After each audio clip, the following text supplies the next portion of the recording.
Okay, guys. Happy Tuesday. This is a Fed Tuesday. Let me just make sure I got my deals right and everybody in the room. We've got a lot going on this week.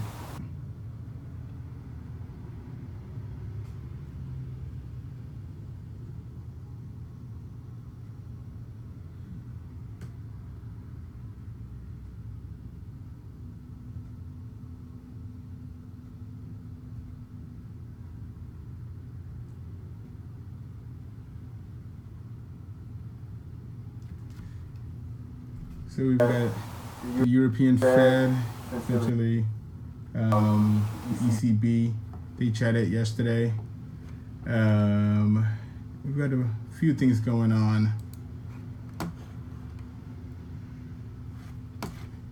So currently I'm in a bunch of pound dollar longs, and we were pretty solid. Yesterday we broke this. We broke some resistance. My target is 2,400 exactly.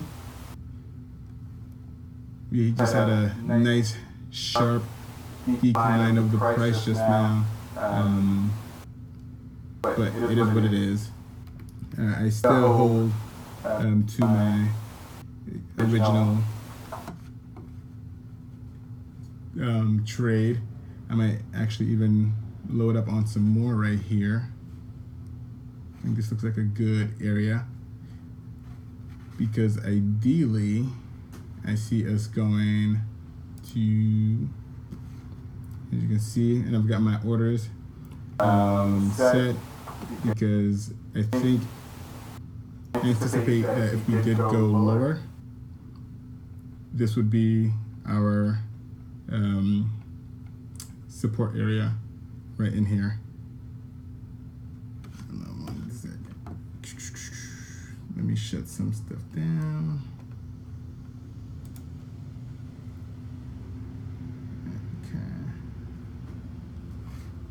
Okay. So, if it does continue to move against us, I'm not really worried about it. We do have quite a few of important announcements coming out that may hinder this move, but overall I anticipate this being our target right here. Okay,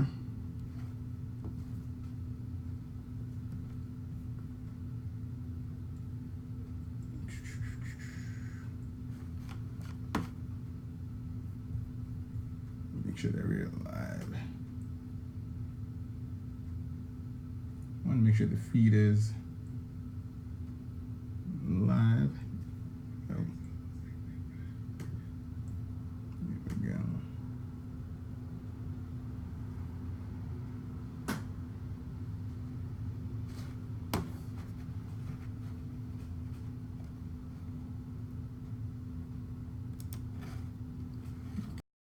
So keep an eye on this. We'll just keep monitoring this and see what's going to happen, what's going to go down. The release of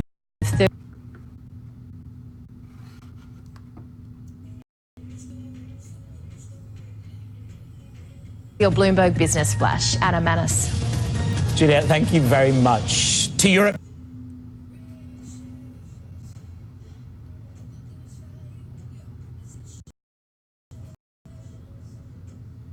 Now, the Dutch Prime Minister Mark Rutte and the Freedom Party leader Geert Wilders went head-to-head in a live televised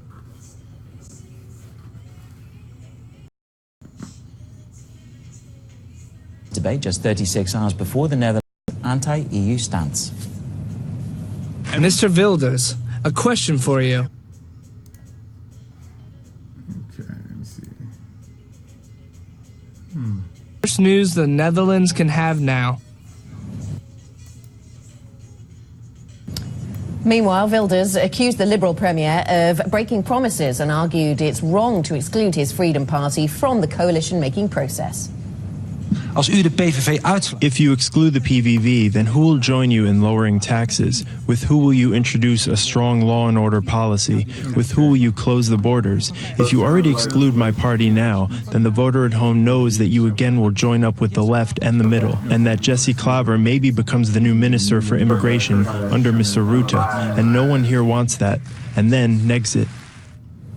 Well, 3 opinion polls out on Monday showed Rutte's Liberals in front by a margin.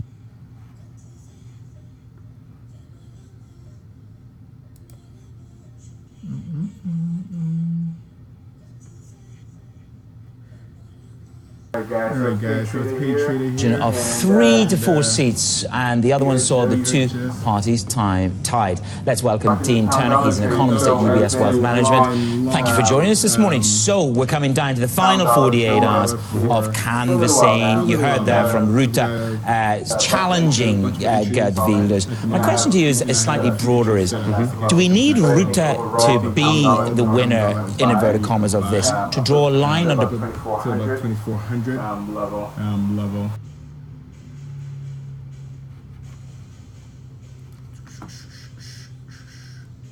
Populism in Europe. I think that's a very interesting point. I mean, certainly over the last few weeks, the way we've seen the polls move, it does seem that the Netherlands could be the first election to buck the trend following Brexit and Trump, that could see a halt to the rise in populism. However, as you've just pointed out, the polls are very close at this stage. It's still possible that Mr. Wilders could become the largest party. However, one of the things that I think we do know now is that he's not going to form the next government or be part of it. It's interesting that Mark Rutte has actually jumped on that significance, if you like, for the Dutch elections and talked about it himself, hasn't he? Just last night, talking about how this is like the quarterfinals in terms of the rise of populism. Wilders saying, "I'm not playing in the quarterfinals. This for him is the final." So this is clearly a part of the story that is playing out in the Dutch election. Talking there about putting the coalition together, how difficult will it be to form a coalition? The Netherlands is used to coalition politics. How much more difficult this time, or not so? I think, given the broad spread of votes that we're seeing, according to the opinion polls at least, it looks like a coalition would have to be formed between 3, possibly 4, maybe even 5 parties. Now, as I'm sure you're aware, a coalition between 2 partners is difficult. So, depending on how the vote turns out, if it encourages more parties, then I think that could add a delay. That said, I think markets are probably braced for that anyway. I don't think anyone's expecting to see a quick resolution to the situation in the Netherlands. Now that has its positives and negatives. The markets won't be shocked by it, but it perhaps does make things a little difficult for the Netherlands at a time when European governments need to be working together. The other piece that BI Bloomberg Intelligence have done is that Brexit, the UK leaves Europe. The Netherlands is a weakened form of coalition, a weakened voice within Europe. And to that end, the challenge, the back push within Europe is greatly weakened. The UK's voice, the Netherlands as a strong liberal voice, really begins to get quashed in Europe. And the Franco-German alliance absolutely ascends again as their triumphant voice. And you're going to have harder and harder and harder and more aggressive legislation in Europe. Well, I think we have to be mindful of the elections that are due to take place in France and Germany this year. This could change. One thing we do know is that Mr. Hollande will not be around. Whoever is his replacement is still open to question.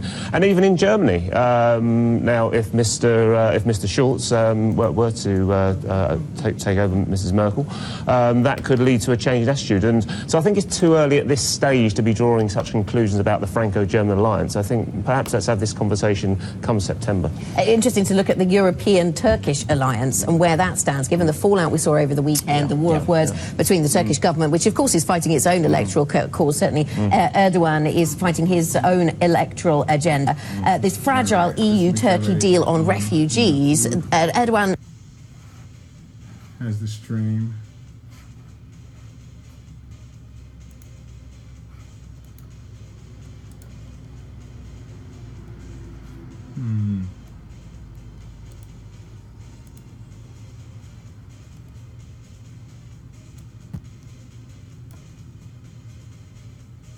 All right. So it looks like I got it working. Mo got it working.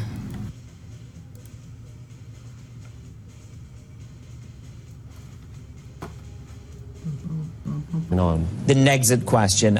You just heard Ruta there, I suppose, having a go at Geert Wilders. You saw what happened with Brexit. Don't bring us into that. You know, don't threaten the country with that. You see that as a low probability because there are many substantial legal and I suppose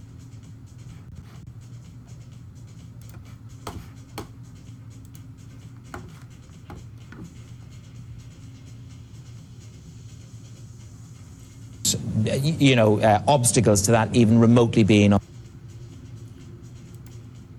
the table. Quantify that for us. Well, in terms of the legal process, although there have been some legislative changes around referendums, it looks like it's going to be very hard to get a binding referendum on such a question, especially as Mr. Wilders is not going to be leading the next government. We put a 5 to 10% probability on the chance of Brexit actually happening in any time soon. Okay, Dean, thank you very much. Dean.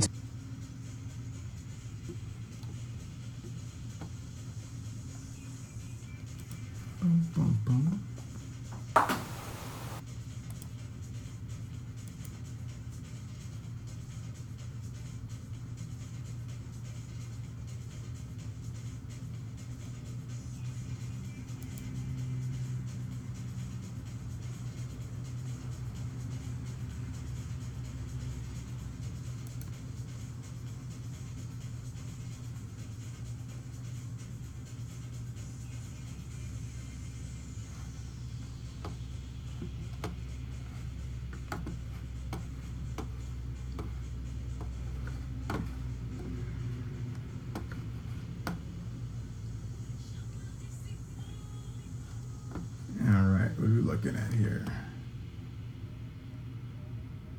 So we got gold, silver.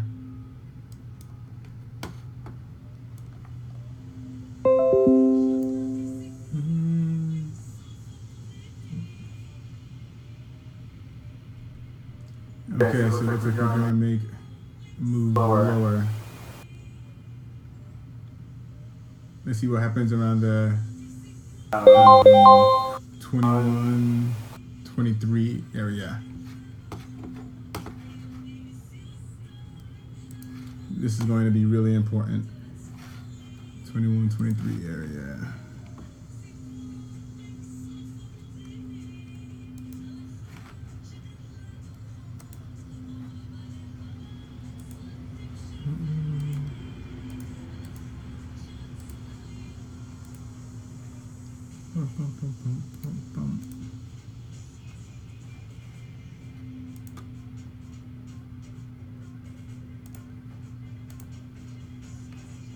All right, let's see. I think the whole in this area.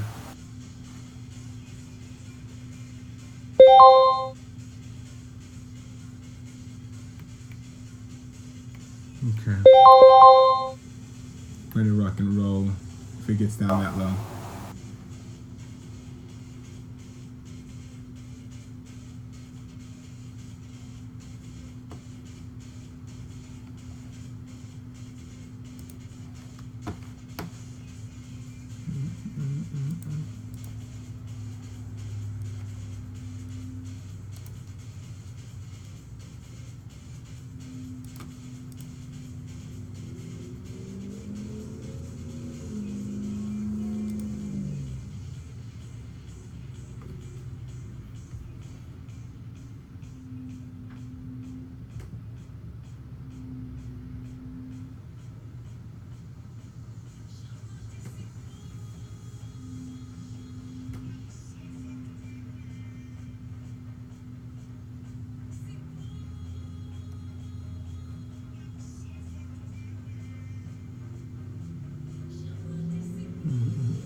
Okay, we're making that move.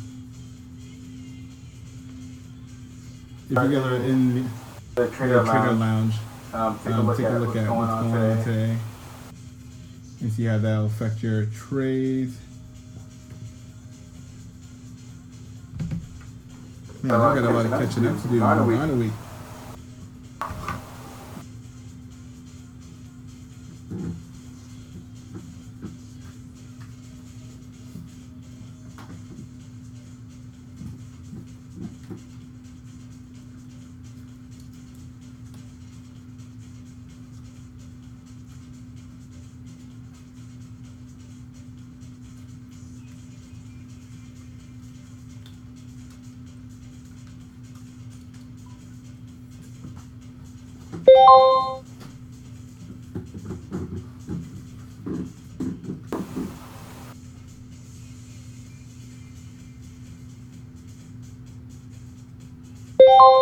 Okay.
Oh, I remember that.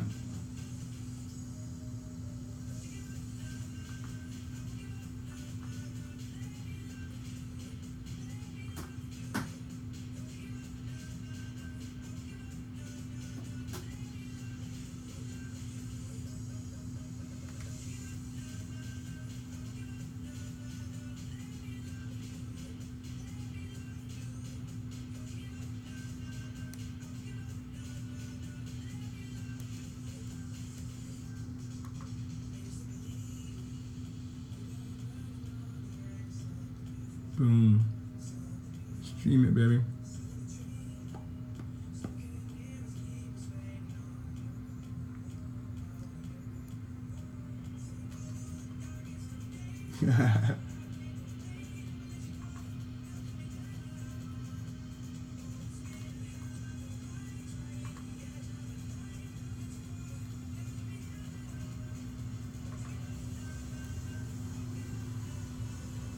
Okay, so we just hit our level. So I just entered another long.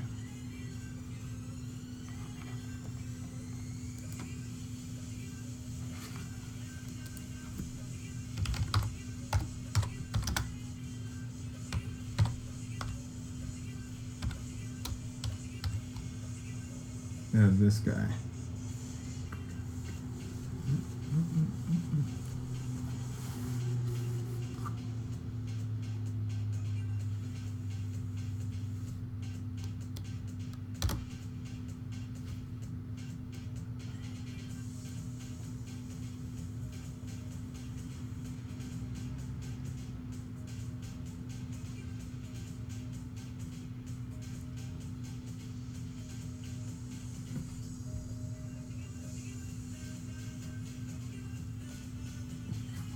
Nice tie.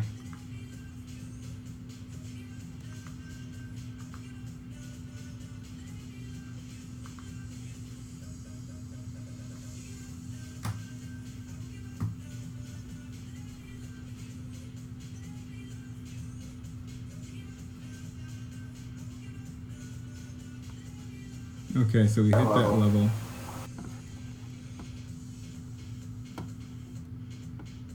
Now, this is where it gets really important to see how price is going to react. Let's bring this bad boy up.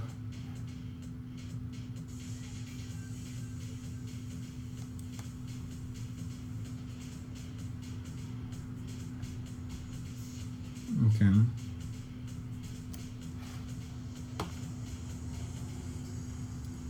So what I'm doing is I'm averaging into my position. I didn't put my whole position on the initial trade because I just in case this happened, it gave me some wiggle room in terms of trade management.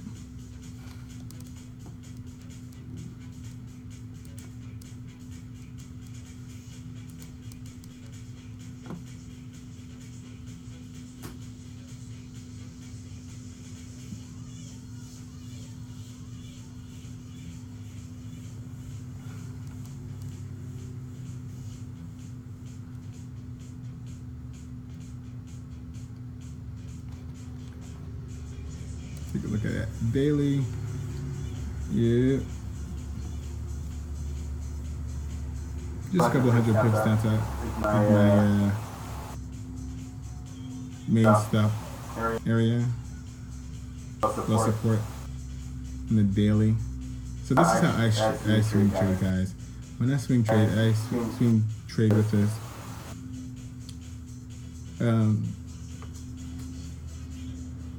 I swing trade with a particular strategy with, I know exactly where I'm going to enter, I know exactly, how many lots I'm going to be putting on, and at what levels.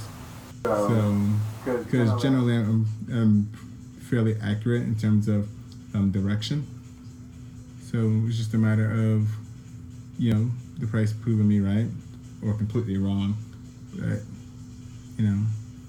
it is what it is. It's trading, baby.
Okay. Boom, bounced off of this level. Man, I'm telling you, these LOIs, baby.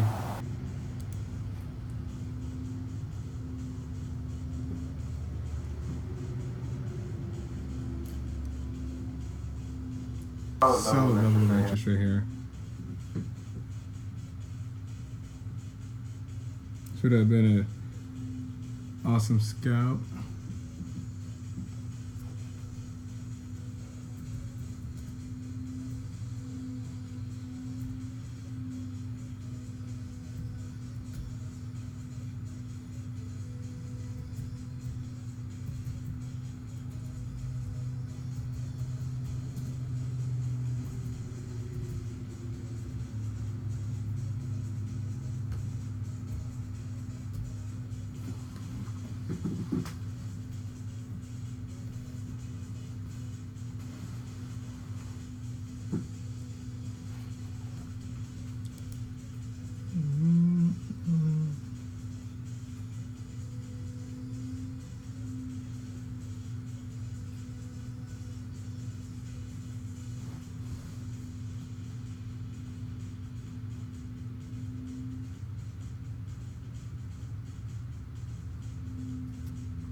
That was fun.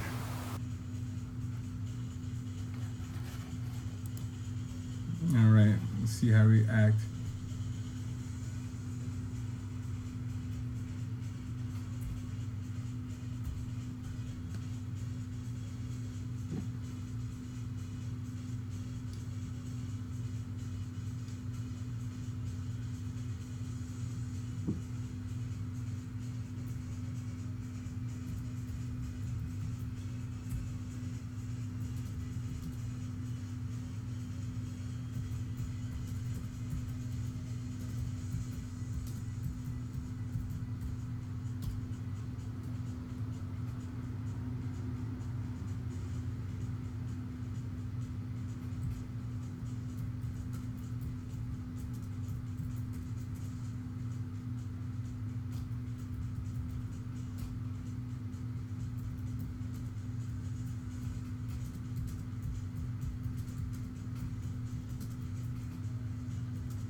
Okay, as you can see, it keeps testing this zone. See what happens there. That might be the low of this session.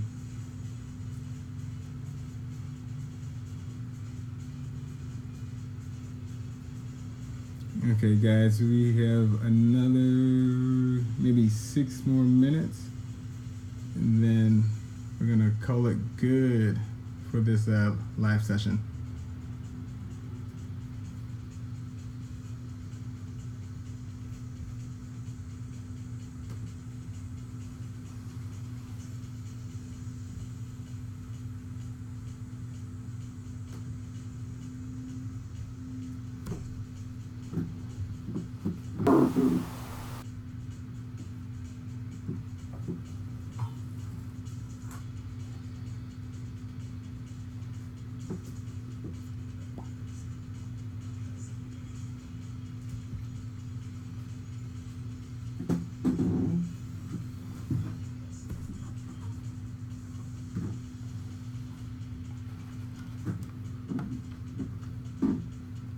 All right, guys, we're gonna call it a wrap.